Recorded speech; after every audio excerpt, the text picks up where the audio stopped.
Assalamualaikum warahmatullahi wabarakatuh.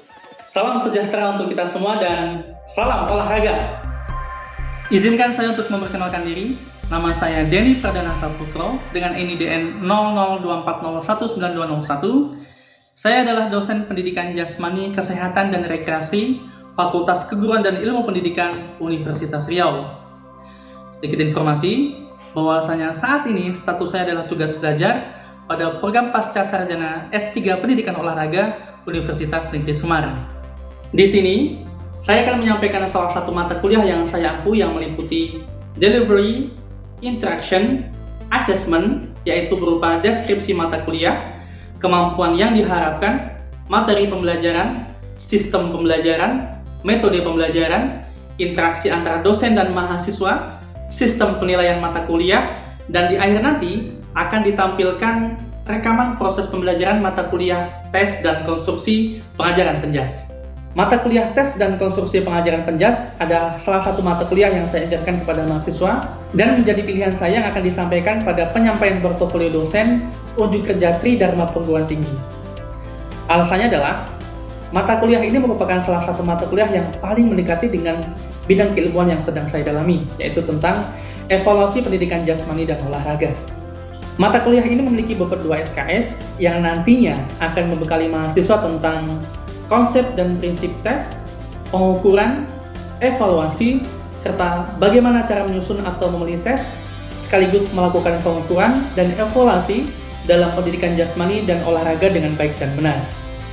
Kemampuan mahasiswa dalam memahami konsep serta mampu melakukan penyusunan sekaligus melaksanakan kegiatan pengukuran dan evaluasi akan sangat bermanfaat sekali bagi mahasiswa saat mengerjakan tugas akhir. Selain itu, ini juga akan sangat bermanfaat sekali bagi mahasiswa saat menjadi guru nantinya sebagai upaya untuk evaluasi pembelajaran di sekolah. Berkenaan dengan hal tersebut, maka ada 6 capaian pembelajaran dalam mata kuliah tes dan konstruksi pengajaran penjas. Yang pertama, mahasiswa mampu menjelaskan konsep tes, pengukuran, dan evaluasi dalam penjas dan olahraga, serta mampu menjelaskan tujuan dan prinsip tes, pengukuran, dan evaluasi. Yang kedua, mahasiswa mampu menjelaskan manajemen asesmen dan evaluasi, tujuan pengadministrasian tes, dan menganalisis hasil tes. Yang ketiga, mahasiswa mampu menjelaskan proses seleksi instrumen dan penyusunannya. Yang keempat, mahasiswa mampu melakukan teknik evaluasi dalam penjas dan olahraga. Yang kelima, mahasiswa mampu menyusun tes afektif dan pengetahuan dalam pendidikan jasmani serta tes keterampilan dalam pendidikan jasmani dan olahraga. Yang keenam, mahasiswa mampu melaksanakan tes, pengukuran, dan evaluasi dalam penjas dan olahraga yang disertai dengan pembuatan laporan.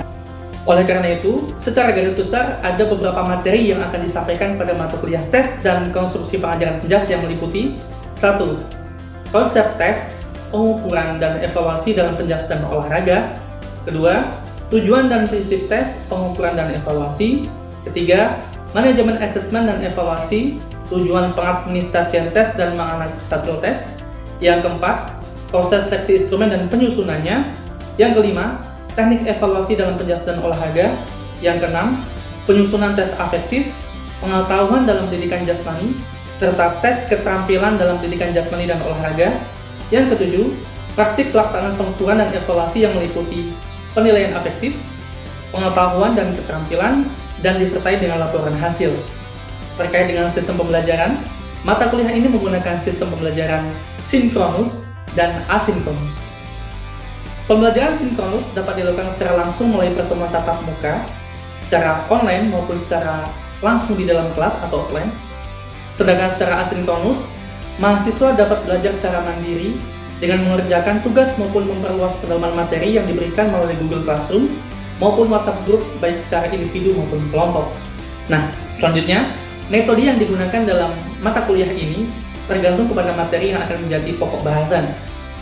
Oleh karena itu, mata kuliah ini menggunakan beberapa metode seperti metode ceramah, diskusi kelompok, tanya-jawab, maupun penugasan terstruktur yang dilaksanakan secara langsung, tidak langsung, maupun penggabungan keduanya. Untuk interaksi antara saya dengan mahasiswa, itu bisa dilihat dari kegiatan pembelajaran awal hingga akhir. Jika kegiatan pembelajaran menggunakan sistem sinkronus, maka paling tidak interaksi yang biasa dilakukan diantaranya adalah: 1. Berdoa untuk mengawali perkuliahan. 2. Mengecek kehadiran. 3. Memberikan motivasi. 4. Pemaparan materi. 5. Kegiatan refleksi. Dan terakhir, doa untuk penutup. Adapun evaluasi hasil pembelajaran mata kuliah tes dan konstruksi pengajaran penjas dilakukan melalui kuis, penugasan, diskusi kelompok, UTS, dan UAS. Kuis dilaksanakan sebanyak 1 kali, sedangkan penugasan secara mandiri maupun kelompok dilaksanakan sebanyak 9 kali. Untuk diskusi kelompok, penilaian dilakukan dengan melihat partisipasi peserta atau keaktifan setiap individu dalam kelompok saat berjalannya proses diskusi. Untuk UTS, pelaksanaan ujian secara tertulis, sedangkan untuk UAS, pelaksanaan ujian secara tertulis dan proyek tugas akhir, penyusunan instrumen tes afektif, pengetahuan dan keterampilan yang disertai dengan laporan hasil.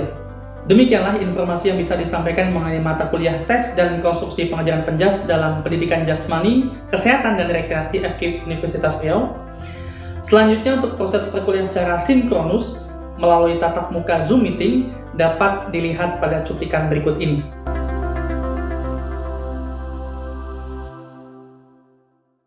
Baik. Assalamualaikum warahmatullahi wabarakatuh. Waalaikumsalam. Waalaikumsalam warahmatullahi wabarakatuh. Ya. Apa kabar semua? Waalaikumsalam warahmatullahi Rekan-rekan semua? Alhamdulillah. Ya, Pak. Baik, Pak. Pak. Akbar. Sehat, Pak. Luar biasa. Ya, jadi memang kesehatan itu penting sekali ya. Kesehatan penting, maka dari itu mari menjaga bersama kesehatan itu dengan mungkin ya makanan bergizi, atau dengan, karena kita anak olahraga, bergerak ya, karena dengan gerak tubuh kita akan fresh, pikiran kita juga akan tenang, berpikir juga enak.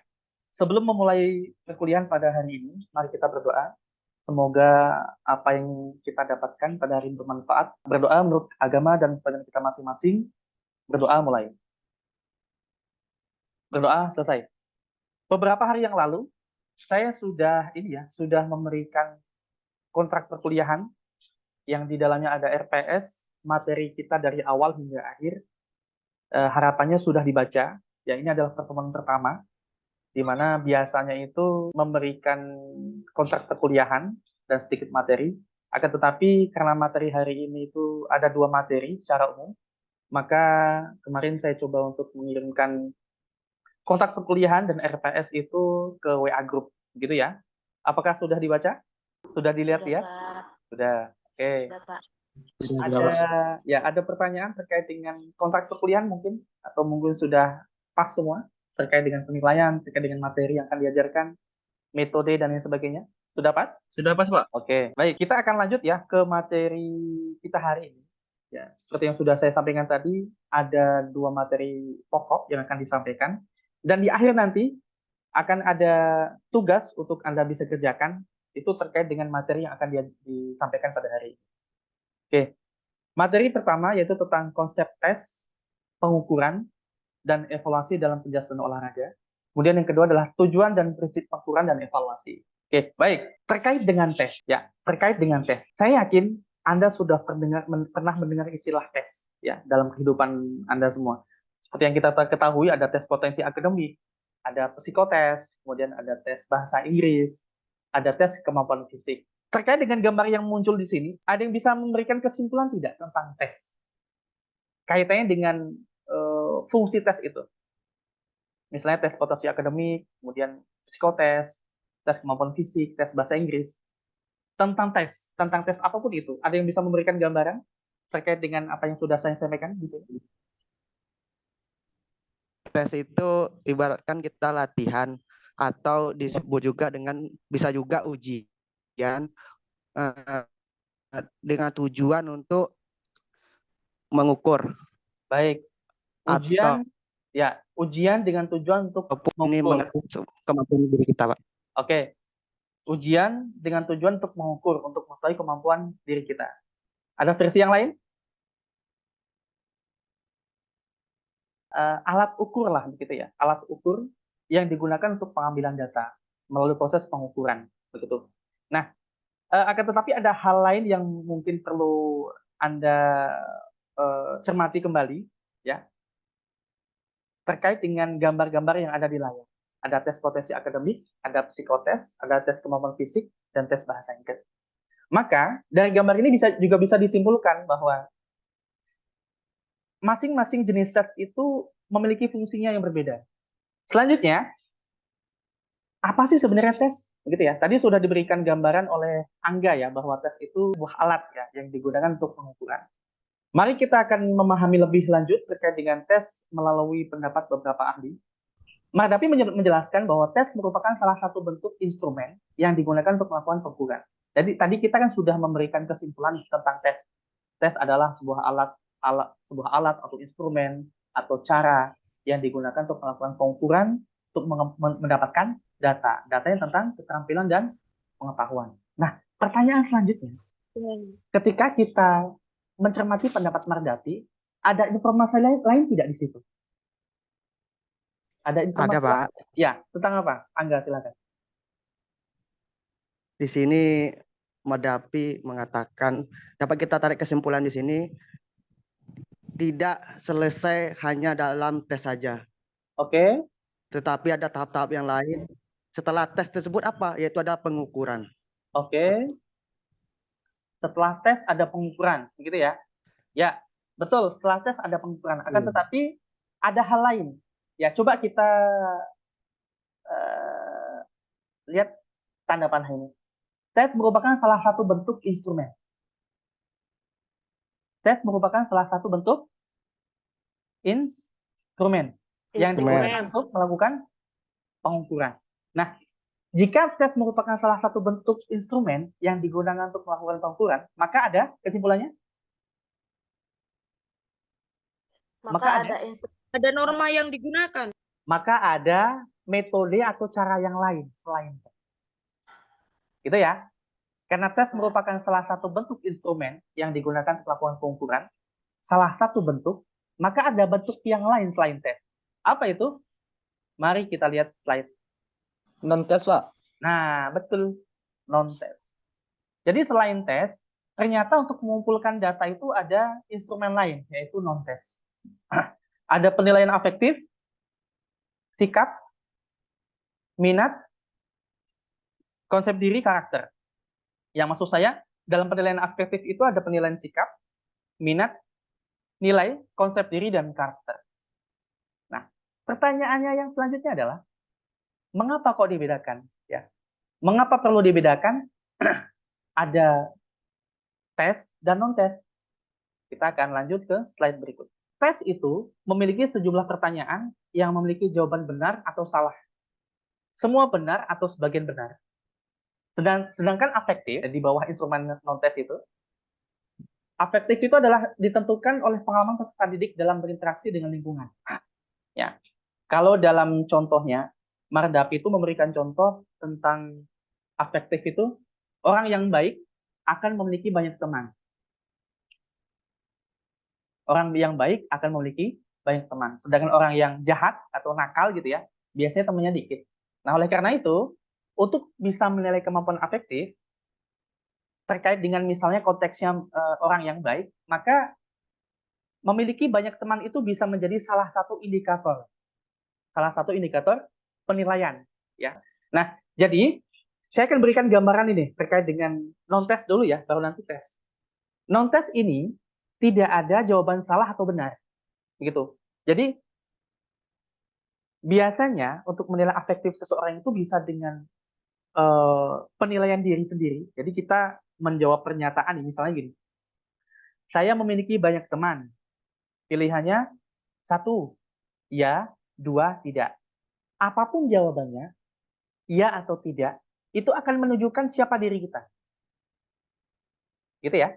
Atau misalnya dengan observasi, kita mengobservasi rekan kita, bukan menilai diri sendiri ya, tapi mengobservasi rekan kita.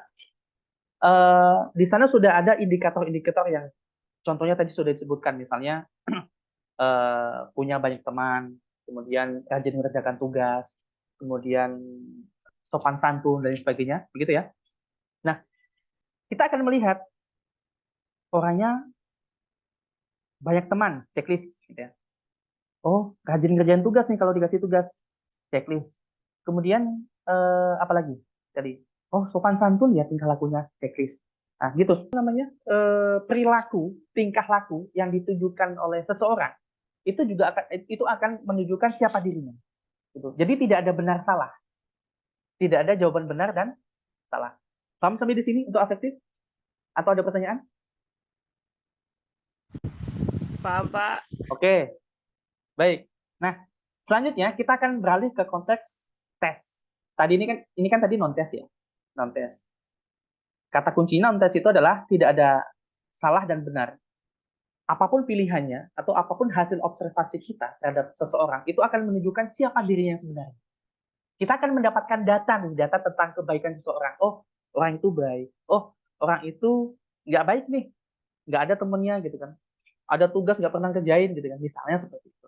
Nah, itu akan menunjukkan siapa dirinya. Kita akan tahu dari tingkah laku yang dia tampilkan. Lain halnya dengan tes. Kalau tes itu ada benar salahnya. Ketika kita ingin mengetahui nih, kemampuan pengetahuan seseorang dalam materi bola voli misalnya, kita buat soal. Sebutkan beberapa teknik teknik dasar yang ada pada permainan bola voli. A. Passing atas, B. Passing bawah, C. Smash, D. Block misalnya, E. Salah semua, benar semua. Kita akan pilih yang mana? Pak. Ya, Benar iya. semua. Ya, benar semua ya. Itu benar konteks benar salah. Gitu ya. Itu ya.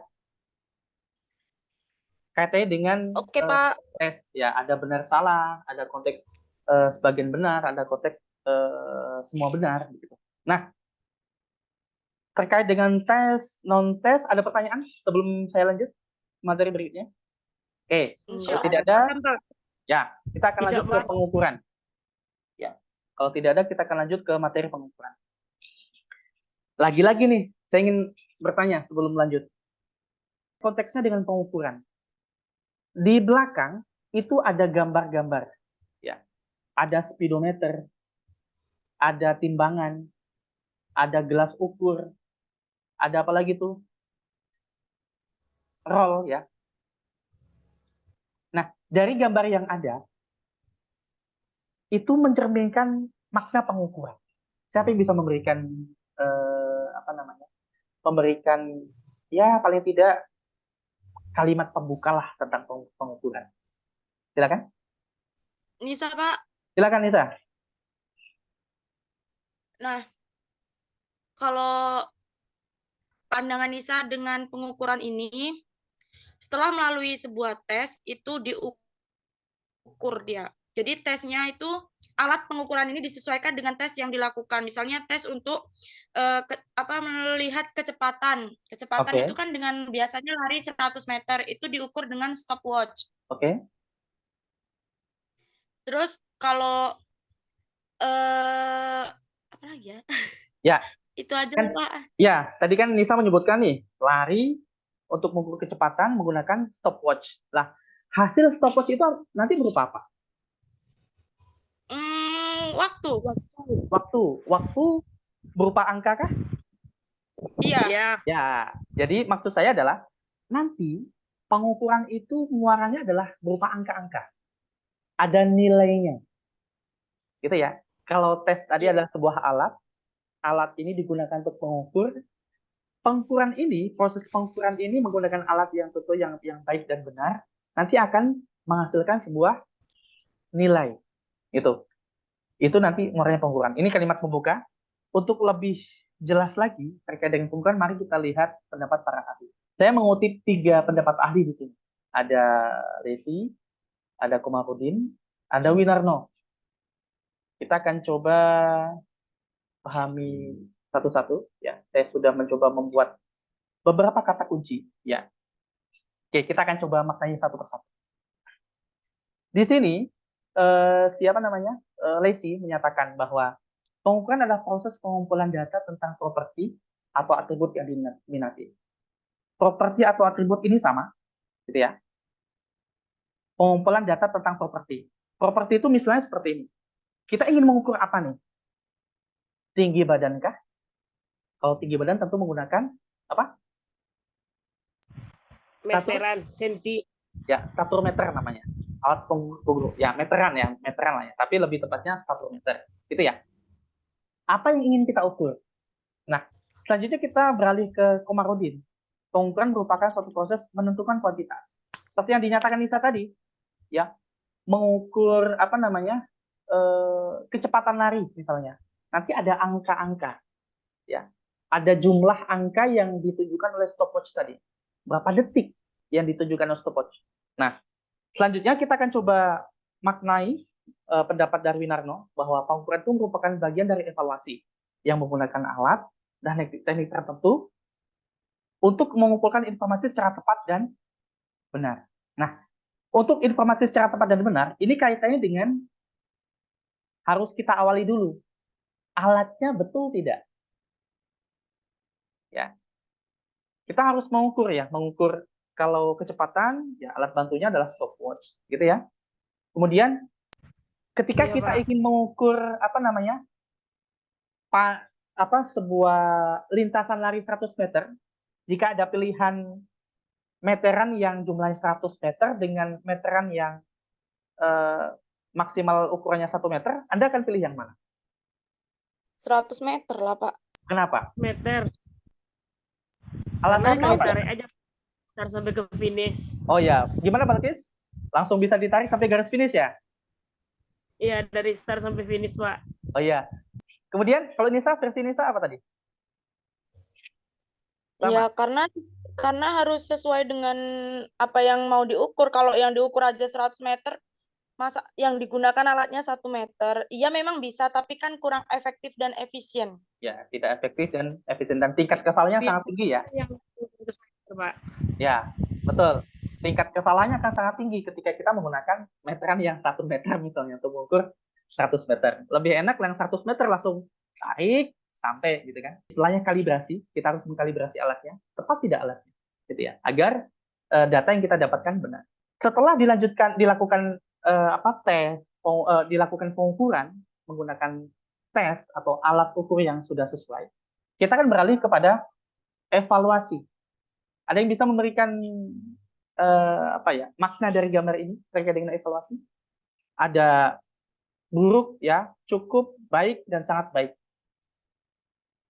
Kalau diartikan Indonesia kira-kira seperti itu.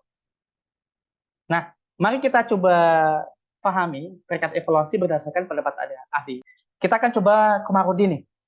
Komarudin menyatakan evaluasi merupakan suatu proses yang mengembangkan kebermaknaan hasil belajar, ya, berdasarkan kriteria tertentu. Selanjutnya diberikan keputusan, ya, seperti yang dikatakan Nisa tadi, yang tepat guna perbaikan proses, yang seperti yang disampaikan oleh Angga tadi. Ada pemberian keputusan, baik atau tidak hasilnya, kemudian ada perbaikan. Perlu perbaikan tidak untuk hasil itu, gitu ya. Oh ya, ini ya, untuk daya ledak otot lengan bahu itu ya sudah lumayan lah, ini sudah mendapat nilai 4 ya, coba kita lihat. Sudah cukup baik.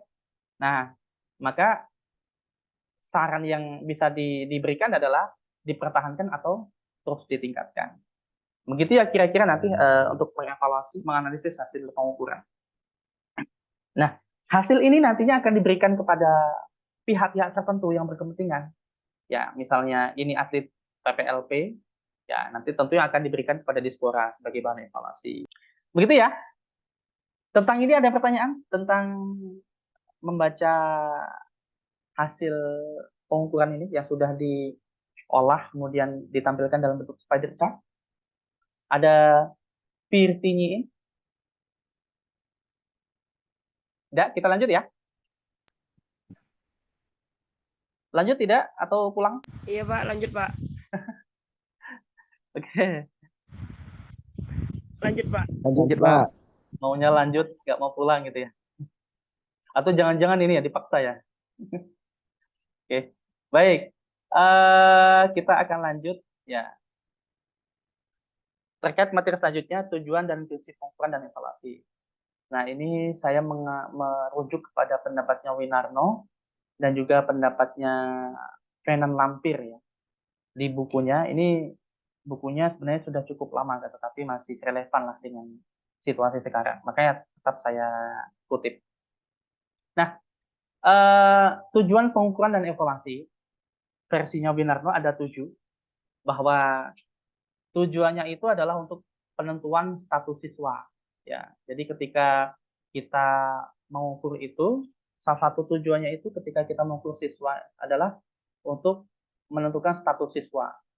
Dia biasanya kan kita kalau di SD, SMP, SMA kita ada rankingnya, ranking 1K, ranking 2, ranking 3, gitu ya statusnya. Contohnya di situ. Atau mungkin kalau di apa namanya di olahraga nih, dia masuk lapis berapa nih, atau divisi berapa nih, gitu ya.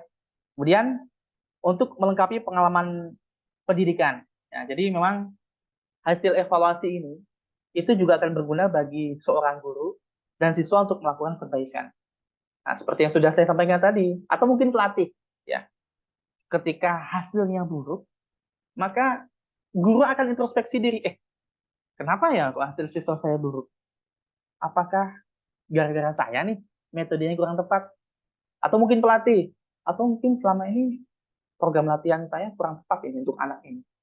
Sepertinya perlu perlakuan khusus ini untuk anak, gitu ya. Selanjutnya, kalau versinya Fernand Lampir itu menambahkan tujuan pengukuran dan evaluasi ini untuk penelitian. Kenapa? Karena kita akan perlu mendapatkan data-data. Kita perlu menyusun tes, atau kita perlu memilih tes yang baik dan benar. Kemudian kita gunakan pengukuran untuk bisa mendapatkan apa? Hasil, oke. Data yang nantinya akan dievaluasi, akan ditafsirkan. Kemudian ada prinsip pengukuran dan evaluasi. Hasil pengukuran itu selayaknya tidak difungsikan untuk menghina kelompok-kelompok tertentu misalnya. Kemudian yang kedua, ada pengukuran harus dilakukan secara objektif. Objektif, ada yang tahu? Lawan kata objektif apa? Lawan kata objektif? Subjektif. Kita seorang guru nih pada sebuah sekolah. Ada saudara kita nih, ada anak kita. Nah, mentang-mentang anak kita, perlakuannya berbeda. Ketika tes diberikan kunci jawaban nih sebelumnya, pas malamnya. Objektif, tapi sudah subjektif. Gitu ya. Nah, kemudian hasil dari pengukuran dan evaluasi harus diinterpretasikan untuk sesama individu tentang aspek sosial, mental, fisik, dan psikologinya. Nah, jadi versi Winarno menyatakan bahwa seorang guru apabila menemukan siswa yang berpenampilan jelek pada saat melakukan tes atau tidak seperti biasanya, tes kok tumben-tumbenan jelek, tumben-tumbenan penampilannya menurun gitu ya. Maka guru harus dengan hati-hati dan segera berusaha untuk menemukan penyebabnya. Ini penyebabnya apa? Tapi sebelum diakhiri, saya ingin melihat nih sejauh mana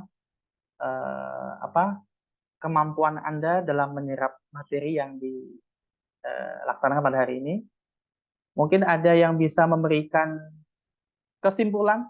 Tes itu adalah Alat. Apalagi? Atau sebuah metode yang digunakan untuk apa? Untuk mengumpulkan data, Pak. Ya, alat atau metode ya yang digunakan untuk alat, metode, instrumen yang digunakan untuk mengumpulkan data. Saya juga sudah menyiapkan sebuah tugas yang bisa dikerjakan melalui online. 50 menit ke depan bisa Anda kerjakan. Baik, mungkin itu yang bisa disampaikan pada kesempatan kali ini. Terima kasih atas perhatiannya. Semoga apa yang didapatkan pada hari ini bermanfaat. Kita akhiri pertemuan kita pada hari ini dengan berdoa menurut agama dan kepercayaan kita masing-masing. Berdoa dimulai. Berdoa selesai. Baik, mungkin itu. Wassalamualaikum warahmatullahi wabarakatuh. Salam sejahtera untuk kita semua. Demikianlah video bidang pengajaran pada portofolio dosen unjuk kerja Tridharma Perguruan Tinggi. Saya akhiri dengan wassalamualaikum warahmatullahi wabarakatuh. Salam sejahtera untuk kita semua dan salam olahraga.